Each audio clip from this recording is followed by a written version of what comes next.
ଭକ୍ତ ଶ୍ୟାମାନନ୍ଦ ଓ ରସିକାନନ୍ଦଙ୍କ ପାଇଁ ଅଟକିଲା ନନ୍ଦିଘୋଷ ରଥ। ଭକ୍ତ ବଳରାମ ଦାସ ଓ ଭକ୍ତ ସାଲବେଗଙ୍କ ପାଇଁ ଶ୍ରୀଜଗନ୍ନାଥ ମହାପ୍ରଭୁଙ୍କ ନନ୍ଦିଘୋଷ ରଥ ଦିନେ ବଡ଼ଦାଣ୍ଡରେ ଅଟକିଥିବା କଥା ଆମେ ସମସ୍ତେ ଜାଣନ୍ତି। ଭାବ ବିନୋଦିଆଙ୍କର ଏହା ଥିଲା ଭକ୍ତ ବତ୍ସଳ ଲୀଳା। ସେହିପରି ମହାପ୍ରଭୁଙ୍କର ଆଉ ଦୁଇଜଣ ପ୍ରିୟ ଭକ୍ତ ଥିଲେ ଶ୍ରୀ ଶ୍ୟାମାନନ୍ଦ ଓ ଶ୍ରୀ ରସିକାନନ୍ଦ ସ୍ମୀ। ଏ ଦୁଇ ଭକ୍ତଙ୍କ ନିମନ୍ତେ ମଧ୍ୟ ଦିନେ ମହାପ୍ରଭୁଙ୍କ ନନ୍ଦିଘୋଷ ରଥ ବଡ଼ଦାଣ୍ଡରେ ଅଟକି ଯାଇଥିଲା। ଏହା ଥିଲା ଗଜପତି ନରସିଂହଦେବଙ୍କ ସମୟର ଘଟଣା। ନରସିଂହଦେବ ଉତ୍କଳ ଗଜପତି ଥିଲେ 1621 ଖ୍ରୀଷ୍ଟାବ୍ଦରୁ 1647 ଖ୍ରୀଷ୍ଟାବ୍ଦ ଯାଏ। ଦୁଇ ଗୋସେଇଁ ବଙ୍ଗଳାରୁ ରଥଯାତ୍ରା ଦେଖିବା ପାଇଁ ଆସି ବୈତରଣୀ ନଦୀ ପାରି ହେଲେ।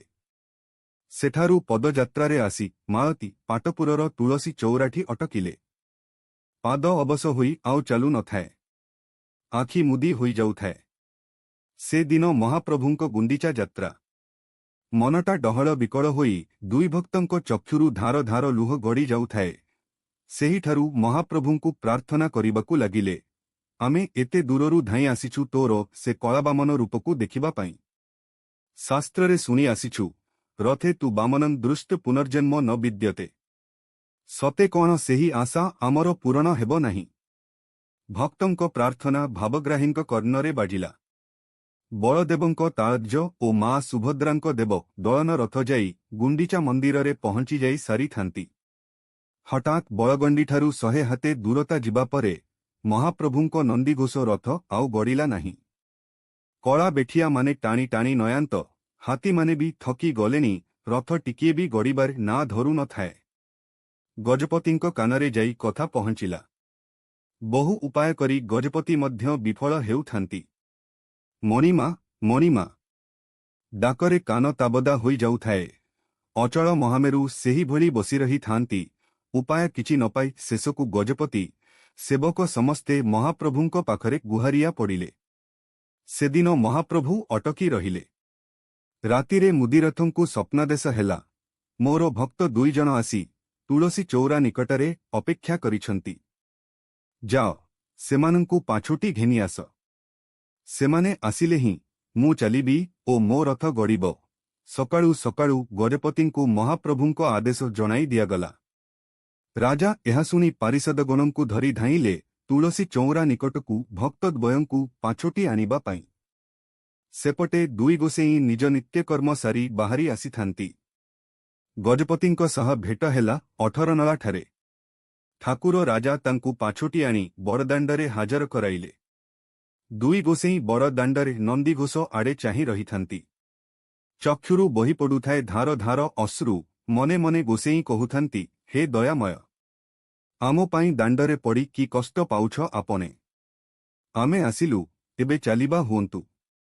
କିଛି ସମୟ ପରେ ଶ୍ୟାମାନନ୍ଦଙ୍କ ନିର୍ଦ୍ଦେଶ କ୍ରମେ ରସିକାନନ୍ଦ ନନ୍ଦିଘୋଷକୁ ଗୋଟିଏ ଥର ପରିକ୍ରମା କରିନେଲେ ଏବଂ ମୁଣ୍ଡିଆଟିଏ ମାରି ମୁଣ୍ଡ ଲଗାଇ ରଥକୁ ଟିକିଏ ଠେଲିଦେଲେ। ସମସ୍ତଙ୍କୁ ଆଶ୍ଚର୍ଯ୍ୟଚକିତ କରି ନନ୍ଦିଘୋଷ ଗର୍ଗର ନିର୍ଘୋଷ ମଧ୍ୟରେ ଦ୍ରୁତ ଗତିରେ ଆଗେଇ ଚାଲିଲା ଶ୍ରୀଗୁଣ୍ଡିଚା ମନ୍ଦିର ଅଭିମୁଖେ।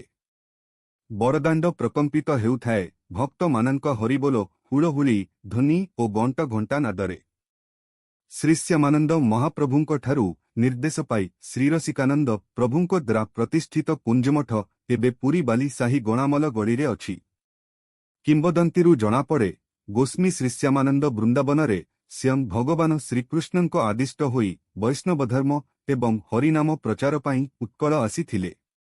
ଶ୍ରୀ ଶ୍ୟାମାନନ୍ଦ ଥିଲେ ପ୍ରଭୁ ଅନିରୁଦ୍ଧଙ୍କ ଅବତାର। ରସିକାନନ୍ଦ ସ୍ମୀ ଥିଲେ ତାଙ୍କର ପଟ୍ଟଶିଷ୍ୟ। ରସିକାନନ୍ଦ ସ୍ୱାମୀ ଉତ୍କଳର ଗ୍ରାମେ ଗ୍ରାମେ ଭ୍ରମଣପୂର୍ବକ ବୈଷ୍ଣବଧର୍ମ ପ୍ରଚାର କରିଥିଲେ। ତାଙ୍କ ପାଇଁ ନନ୍ଦିଘୋଷ ଅଟକିଥିବାରୁ ଗଜପତି ତାଙ୍କୁ ଶ୍ରୀଜଗନ୍ନାଥ ମହାପ୍ରଭୁଙ୍କ ପରମ ଭକ୍ତ ଜ୍ଞାନରେ କୁଞ୍ଜମଠ ସ୍ଥାପନ କରିବା ନିମନ୍ତେ ପ୍ରାର୍ଥନା କରିଥିଲେ। କୁଞ୍ଜମଠରେ ପୂଜିତ ହେଉଥିବା ରାଧାକୃଷ୍ଣଙ୍କ ବିଗ୍ରହ ଦୁଇ ଗୋସାଇଁଙ୍କ ନାମ ବହନ କରି ଶ୍ରୀ ରାଧାରସିକା ରାୟ ଜୀଉ ବୋଲି ପରିଚିତ ହୁଅନ୍ତି। ପୂର୍ବେ ଦେବଦାସୀମାନେ ଏହି ମଠରୁ ଦୀକ୍ଷା ଗ୍ରହଣ କରୁଥିଲେ। ଏ ସମ୍ପ୍ରଦାୟର ବୈଷ୍ଣବମାନେ ଶ୍ୟାମନନ୍ଦୀ ବୋଲି ପରିଚିତ ହୋଇଥାନ୍ତି। ବାଲେଶ୍ୱର ରେମୁଣାଠାରେ ଥିବା ମହାପ୍ରଭୁ ଶ୍ରୀ କ୍ଷୀରଚୋରା ଗୋପୀନାଥ ବୈଷ୍ଣବ ଭକ୍ତମାନଙ୍କ ପାଇଁ ପରମୋପାସ୍ୟ। ଥରେ ପଶ୍ଚିମବଙ୍ଗ ଗୋପୀବଲ୍ଲଭପୁରରୁ ଭକ୍ତ ରସିକାନନ୍ଦ ଶ୍ରୀ କ୍ଷୀରଚୋରା ଗୋପୀନାଥଙ୍କୁ ଦର୍ଶନ କରିବାକୁ ଆସି ପ୍ରେମାବିଷ୍ଟ ହୋଇ ତାଙ୍କୁ ଆଲିଙ୍ଗନ କରି ପକାଇବାରୁ ସଙ୍ଗେ ସଙ୍ଗେ ପ୍ରଭୁଙ୍କ ଶ୍ରୀ ଅଙ୍ଗରେ ଲୀନ ହୋଇଗଲେ। କେବଳ ମାତ୍ର ରସିକାନନ୍ଦଙ୍କ ଗୋଟିଏ କୁଞ୍ଚକାନି ବାହାରକୁ ଦିଶୁଥିଲା। ପୁଣି ତାଙ୍କ ସହ ଆସିଥିବା ସମସ୍ତ ବେହେରା ଏବଂ ବାରିକମାନେ ମଧ୍ୟ ପ୍ରାଣତ୍ୟାଗ କଲେ। ରସିକାନନ୍ଦ ସ୍ମୀ ସେହିଠାରେ ସମାଧି ପ୍ରାପ୍ତ ହୋଇଥିଲେ 1674 ଖ୍ରୀଷ୍ଟାବ୍ଦରେ। ତାଙ୍କର ସମାଧି ଏବେ କ୍ଷୀରଚୋରା ଗୋପୀନାଥ ମନ୍ଦିର ପ୍ରାଙ୍ଗଣ ମଧ୍ୟରେ ବିଦ୍ୟମାନ ଅଛି। ଏହାକୁ ବୈଷ୍ଣବମାନେ ତୀର୍ଥ ଭାବରେ ମାନ୍ୟ କରିଥାନ୍ତି। ଗଡ଼ୀୟ ବୈଷ୍ଣବ ସମ୍ପ୍ରଦାୟର ମହାପୁରୁଷ ଶ୍ରୀ ରସିକାନନ୍ଦ 1597 ଖ୍ରୀଷ୍ଟାବ୍ଦରେ ବଙ୍ଗ ପ୍ରଦେଶର ମେଦିନୀପୁର ଜିଲ୍ଲାର ଏକ କରଣ ପରିବାରରେ ଜନ୍ମଗ୍ରହଣ କରିଥିଲେ। ତାଙ୍କ ପିତା ଅଚ୍ୟୁତାନନ୍ଦ ଦେବ ସୁବର୍ଣ୍ଣରେଖା ନଦୀ ତଟସ୍ଥ ରୟନୀ ନଗର ଦେଶୀୟ ରାଜ୍ୟର ରାଜା ଥିଲେ। 18 ବର୍ଷ ବୟସରେ ସେ ଗୁରୁ ଶ୍ୟମାନନ୍ଦଙ୍କ ଦ୍ୱାରା ବୈଷ୍ଣବ ଧର୍ମରେ ଦୀକ୍ଷିତ ହୋଇଥିଲେ। ରସିକାନନ୍ଦଙ୍କ ଜଣେ ଶିଷ୍ୟ ଗୋପୀବଲ୍ଲଭ ଦାସ ତାଙ୍କ ପ୍ରତ୍ୟେକ ଦିନର ଦିନଚର୍ଯ୍ୟାକୁ ଟିପି ରଖି ସେଥିରୁ ରସିକ ମଙ୍ଗଳ ନାମକ ଏକ ଗ୍ରନ୍ଥ ରଚନା କରିଥିଲେ। ଏହି ଗ୍ରନ୍ଥରୁ ତାଙ୍କ ବିଷୟରେ ବିଭିନ୍ନ କଥା ଜାଣି ହୁଏ। ରସିକାନନ୍ଦ ସ୍ମୀଙ୍କ ମୁଖ୍ୟ ସାଧନା ପୀଠ ଥିଲା ମେଦିନୀପୁରର ଗୋପୀବଲ୍ଲଭପୁର। ସେ ମୟୂରଭଞ୍ଜ ମହାରାଜା ଶ୍ରୀ ବୈଦ୍ୟନାଥ ଭଞ୍ଜଙ୍କ ପୃଷ୍ଠପୋଷକତାରେ ବାଲେଶ୍ୱର ଓ ମୟୂରଭଞ୍ଜ ଜିଲ୍ଲାରେ ବୈଷ୍ଣବ ଧର୍ମ ପ୍ରଚାର କରିଥିଲେ। ଶ୍ରୀ ଜଗନ୍ନାଥ ମହାପ୍ରଭୁଙ୍କ ନନ୍ଦିଘୋଷ ରଥ ଅଟକିବା କଥା ସେହି ରସିକ ମଙ୍ଗଳ ଗ୍ରନ୍ଥରେ ବର୍ଣ୍ଣିତ। ତବେ ପ୍ରଭୁ ରଥେ ଆସି କୈଲ ଦର୍ଶନ ଭେଟିଲେନ୍ ପଞ୍ଚରତ୍ନେର ବସ୍ତ୍ର ଆଭରଣ। ଶ୍ରୀଚନ୍ଦ୍ର ବଦନ ଦେଖି ଅଚ୍ୟୁତ ନନ୍ଦନେ ଶତ ଶତ ଧାରାଗଲେ ସେ ଦୁଇ ନୟନେ। ରସିକାନନ୍ଦ ସ୍ମୀଙ୍କ ଦ୍ୱାରା ପ୍ରତିଷ୍ଠିତ କୁଞ୍ଜମଠ ମହାପ୍ରଭୁଙ୍କର ଫୁଲତୋଟା ଥିଲା। ଏହି ମଠରୁ ପ୍ରତିଦିନ 3ଟି ଧଣ୍ଡାମାଳ ମହାପ୍ରଭୁଙ୍କ ବେଶ ନିମନ୍ତେ ପଠାଯାଉଥିଲା।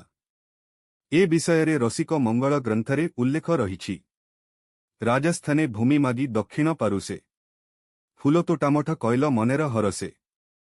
କୁହାଯାଏ ଭକ୍ତ ରସିକାନନ୍ଦଙ୍କ ଅଲୌକିକ ଶକ୍ତି ପ୍ରଭାବରୁ ଉତ୍କଳରେ ଜଘନ୍ୟ ଅତ୍ୟାଚାର ଚଳାଇଥିବା ମିର୍ଜା ଅହମ୍ମଦ ବେଘର ପ୍ରବୃତ୍ତି ଶାନ୍ତ ହୋଇଯାଇଥିଲା। ବୈଷ୍ଣବ ଧର୍ମ ପ୍ରଚାରକ ସାଧୁମାନଙ୍କ ମଧ୍ୟରେ ଶ୍ରୀ ଜଗନ୍ନାଥଙ୍କ ଅନନ୍ୟ ଭକ୍ତ ଶ୍ରୀରସିକାନନ୍ଦ ସ୍ମୀଙ୍କ ସ୍ଥାନ ବହୁ ଉଚ୍ଚରେ। ସେଥିପାଇଁ ଏବେ ମଧ୍ୟ ନାମ ସଂକୀର୍ତ୍ତନ ସମୟରେ ବୋଲାହୁଏ, ଜୟ ପ୍ରଭୁ ଶ୍ୟାମାନନ୍ଦ ଶ୍ରୀ ରସିକାନନ୍ଦ, କୁଞ୍ଜମଠେ ସେବା କରେନ ପରମ ଆନନ୍ଦ। ଧନ୍ୟ ମହାପ୍ରଭୁ, ଧନ୍ୟ ତୁମ୍ଭର ଭକ୍ତବତ୍ସଳ ଲୀଳା। ଅର୍ଜୁନୀ ଚରଣ ବେହେରା। ଆପଣ ଶୀର୍ଷକ ଚ୍ୟାନେଲକୁ ସବସ୍କ୍ରାଇବ୍ କଲେଣି କି? ଯଦି କରିନାହାନ୍ତି ଏବେ ସବସ୍କ୍ରାଇବ୍ କରିନିଅନ୍ତୁ। ଏଭଳି ଦିବ୍ୟ ସିରିଜ୍ ଆଧ୍ୟାତ୍ମିକ, ପୌରାଣିକ, ସାହିତ୍ୟ, ଗଳ୍ପ, କବିତା ତଥା ଓଡ଼ିଆ ଭାଷା ଓ ସଂସ୍କୃତିର ସମୃଦ୍ଧି ପାଇଁ ଏହି ଯାତ୍ରାରେ ସାମିଲ ହୋଇ ବହୁଳ ମାତ୍ରାରେ ଲାଇକ୍, କମେଣ୍ଟ ଓ ସେୟାର କରନ୍ତୁ। ଜୟ ଜଗନ୍ନାଥ।